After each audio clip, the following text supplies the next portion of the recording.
புதுச்சேரி மணவிலை பகுதியைச் சேர்ந்தவர் 40 வயதான தமிழ்ச்செல்வி. கணவனுடன் ஏற்பட்ட கருத்து வேறுபாடினால் விவாகரத்து வாங்கி விட்டார் தமிழ்ச்செல்வி. ஜீவனாம்சமாக மாத பராமரிப்பு கொண்டு வாழ்ந்து வந்தார். தமிழ்ச்செல்விக்கு 11வது படிக்கும் மகள் ஒருவர் உள்ளார். 3 மாதங்களுக்கு முன்பு கதவை சரி செய்ய அருகிலுள்ள பர்னிச்சர் கடைக்கு சென்றுள்ளார். பர்னிச்சர் கடை வைத்திருக்கும் ஐயப்பன் அவர்கள் கதவை சரி செய்து உள்ளார். பிறகு தமிழ்ச்செல்வியிடம் ஃபோன் நம்பரை வாங்கி அடிக்கடி இருவரும் பேசி வந்துள்ளனர். இது நாளடைவில் காதலாக மாறியது. அடிக்கடி இருவரும் தனிமையில் உல்லாசமாக இருந்து வந்துள்ளனர்.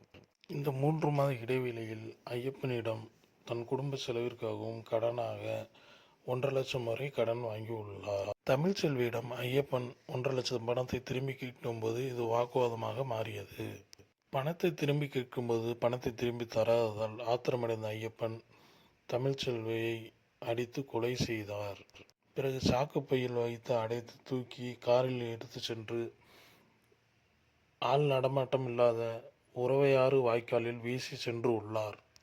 மறுநாள் போலீசார் வந்து யார் என விசாரித்து அடையாளம் கண்ட பிறகு நேரடியாக வீட்டுக்கு சென்று விசாரித்துள்ளனர். அவரது போன் நம்பரை ஆய்வு செய்தபோது தினமும் ஐயப்பனிடம் 30 முதல் 40 வரை பேசியுள்ளார்.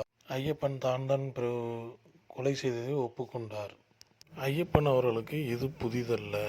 இதற்கு முன்னும் இதே மாதிரி ஒரு பெண்ணை ஏமாற்றி பெட்ரோல் ஊற்றி எரித்து கொலை செய்து உள்ளார். அவ்வழக்கில் இருந்து ஜாமீனில் வெளியே வந்து பின்னர் இந்த சம்பவம் நடைபெற்றுள்ளது.